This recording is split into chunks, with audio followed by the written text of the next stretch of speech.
But that was his long-lasting memory of that day, while mine was hugging him and crying. Yeah. Oh well. Yeah, it's a magisterial place. I took my boys, and the best £100 I've ever spent was for a private tour with Gary Belsham and me and my 2 oldest boys on a summer day. And I just, every time I walk in that place, I'll be back there in 2 or 3 weeks. It's a magical place. And my prayer for the new stadium, when it will be built, is that we don't lose that sort of cathedral-like feel that at least I get when I'm back at the Lane. You have to let me know when you're over. You said in a couple of weeks. Yeah, I'll be there. Yeah? I'll be there for the derby. So hopefully I can track you guys down and buy you a pint. I'll have to introduce you to the Irish Club in Pretoria Road. Irish Centre. There you go. I know exactly where that is. Yeah. No, I'm coming in with 2 other Dallas guys, so I look forward to connecting with you guys. Let us know. We can meet up earlier in the day before kickoff. That'd be great. Oh, that'd be terrific. Now, Julie, I know your answer to this is probably going to be Danny Blanchflower, so I'll pose it to Daniel first, and Julie, you just tell me if I'm right or wrong. Favorite player you've ever had for Spurs, Daniel? Oh, there's so many to choose from, but I think I answered it earlier on. I'm going to put Maradona to one side from Aussie's benefit game, but it's got to be Ardiles. Wow. You know, to me, he was a maestro, and so light on his feet, but so strong. And you know, I could have said Gascoigne, I could have said Hoddle, but you know, from my childhood team, he was a wizard. And yeah, Ossie Ardiles. Wow. Julie, am I right about Danny? Well, leaving Danny aside, who I mean, that just goes without saying. I would think I'd also have to nominate Stevie Perriman, who was just one of the great captains. I think the great captain. The great captain, yeah. It's I mean, I just love the way he played, his sort of his energy, his determination, his anger, but his his composure as well. He was kind of this mixture, and having got to meet him as well over the years, I mean, he's stayed such a lovely, bright, intelligent guy. He's so wise. He was such a good captain. He really brought that team together, and he was the one club man, a bit like Ledley, but you know, before Ledley. Yeah. I could never say a bad word about Steve. And as you said in your book, Julie, I mean, he had the pick of the litter to choose from when he was a young player, right? I mean, he could have gone anywhere for more money, yet he chose Spurs and stuck with us. I've always sort of viewed him as affectionate, like, you know, if a man has a son, that's who you want him to be like, just an absolute amazing man and an incredible player. And Gary Mabbutt, he's cut from the same cloth. Yeah, absolutely. Yeah, for sure. It's amazing that you said Aussie, right? Because he, with such talent in that team, you know, over that 6-7 year period of time, he does often get a little bit lost, right? Because you know the highlight films. I mean, you go look at Peace Be Upon Him, Hoddle's highlight reel. It's 30 minutes long. But I don't know, that whole collection of players, I think they all made themselves better, right? Just talking of the Glenn Hoddle highlight reel, there's that urban myth that's out there, that goal that's always shown, the Oxford goal, when he takes it round, runs a half a length of the field, and takes around Peter Hucker. That was not his last game at White Hart Lane for us. He played the week later against Man United when we beat them 4-0. He even says it's his last game himself. It's not. Check out the lineups he played in that Man United game. It's an urban myth, and I've just quashed it there and then. There you go. I was at that game. Breaking and I remember news. it. I showed Ken the press clipping from that game yesterday. There you go. Which one, the Oxford game or the United game? The United game. Really? Oh, because he didn't score, but he pulled all the strings in that game. I actually went with the United fan who actually sat with us and almost got beaten up. But didn't Mitchell Thomas score twice? Yeah, he did. Yeah, he did. Yeah, Hoddle was my everything. I mean, it was, as we mentioned earlier, and you and I are the same age, and I mean, I wanted to do everything like him. When I played, my shirt was out. I always wanted the number 10, and I remember that we were talking kits the other day. We were also asking each other what was our favorite kit, and for me, it's that 81 Lecoq Sportif. Yeah, kit. Absolutely. And, did you used to, in your efforts to be like him, when you took a free kick, did you sort of stub your toe on the ground beforehand? Of course I did. Your hand on your hip, bent over, right? Oh, absolutely. Make sure the boots get in top. And my dad would get so mad at me because my dad was American, and he was from the South. He's like, well, if you're sloppy, you play sloppy. And I always have my shirt out. I always have my shirt out. I want to do everything like him. God, he was amazing. Daniel, real quick, I want to ask you about the work that you do with the Tottenham Tribute Trust. Sure.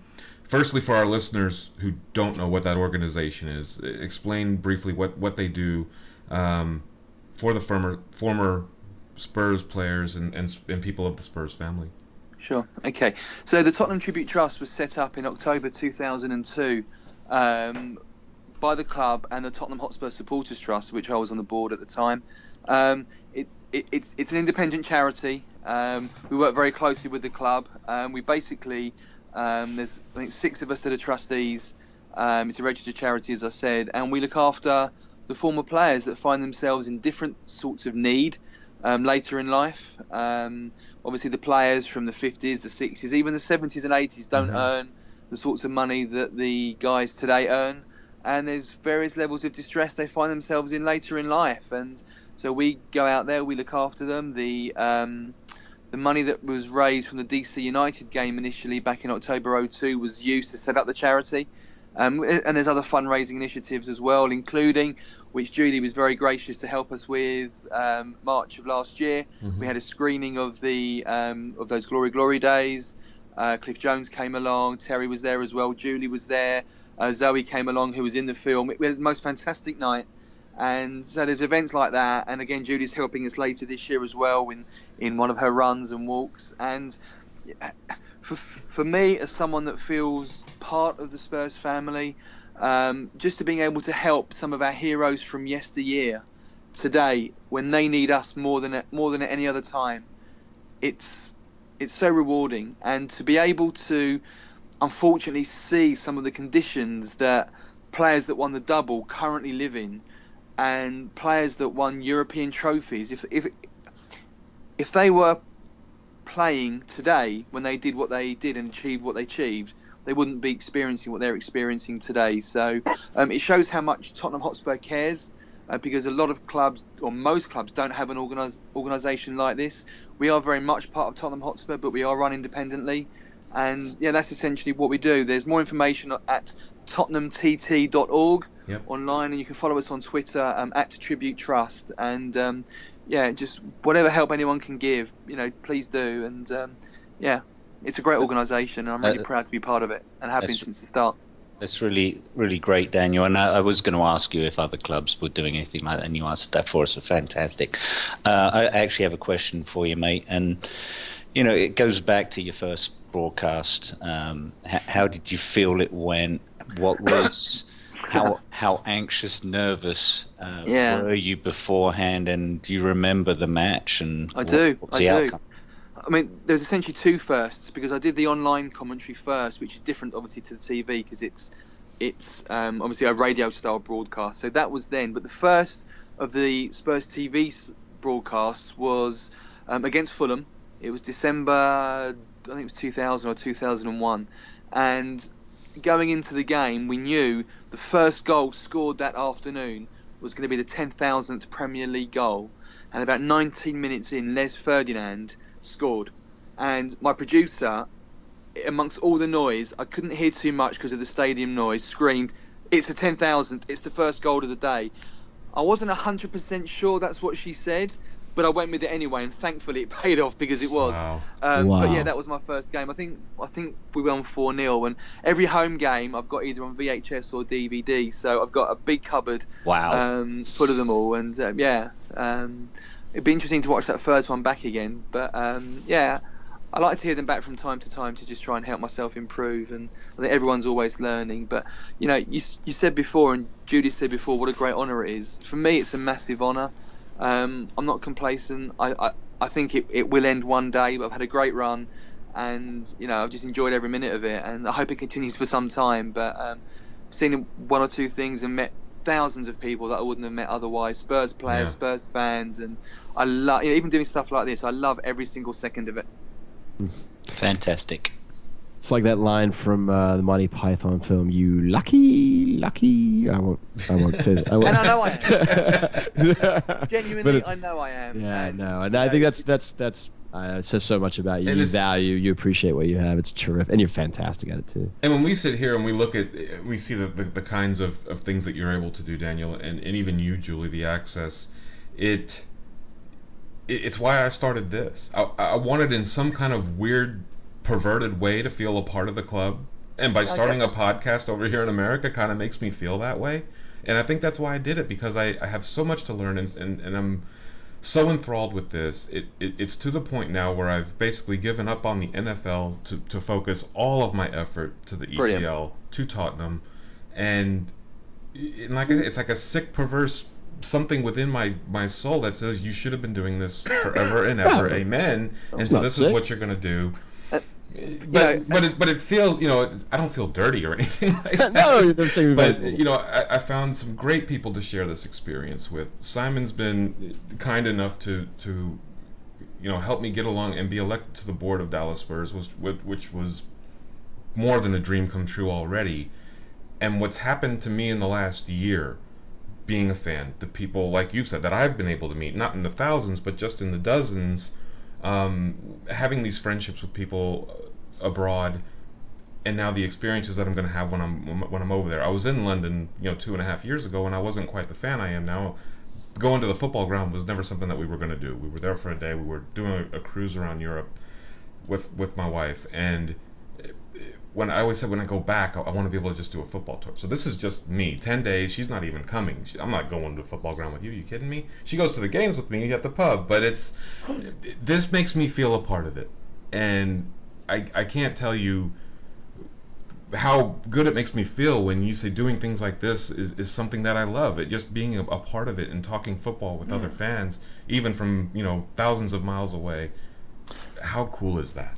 Don't feel thousands of miles away. It's a very small planet now. It's a very small world through the internet and everything else. And I can tell you, as someone who's employed by the club, the hierarchy of that club values the work that you guys put in overseas for Tottenham Hotspur supporters in the United States and all over the world, and they absolutely appreciate what you do. As you said, it's an ambassadorial role almost. And Sam reminds me of that. Sam says, you may not realize it, Ken, but this is kind of a big deal.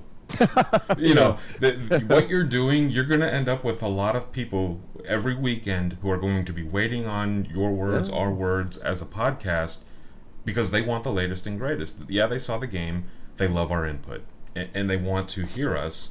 It's a big deal for these people, and it is. They wait on bated breath. Is the podcast out yet? I get my Twitter blown up every Sunday night. Is it out yet? Is it out yet? Is it out yet? They are all waiting to hear you two. I think they're sick of hearing us. They're dying to hear you two, and for us, it feels like we're breaking barriers. Like you said, there's no real barrier to be broken, but to us, this is groundbreaking for us. Yeah, I think we've taken a little bit of a different approach in that we've always just said, our first call of duty here is to advance the knowledge and popularity of this club stateside, and I think that's the one thing that's our one major goal. So hopefully we're having folks like you on obviously helps us greatly in that endeavor. So what next, fellas? We got shout out. What are we going to do next? I think we had a couple of questions posed to us via Twitter. Keith Nicholson at KeithBook4 wanted to ask a couple of questions. I'm going to ask the first one, and this kind of relates to Pochettino's training regime at Spurs. We mentioned that earlier, and his question, granted they've got a lot of new faces, but are Southampton benefiting this season from what Pochettino did with them in the year and a half he was with the club? No. I'd love to be able to say that it was all down to him, but a lot of his team have left. Well, I just think that if you look at their squad, they have a great sort of 16 or 17 players. Beneath that, there's no depth, and that bubble will burst. They've had a great run. They're still churning out the results. They got a good win yesterday as well. I'm still waiting for them to come a cropper. And I just think they've got very lucky. Well, Daniel, I wasn't going to bring this up, but you mentioned this. So I've looked at. I love looking at the calendar going forward, and of all of the clubs that are in the top 4, because I thought the exact same thing, but they've probably got the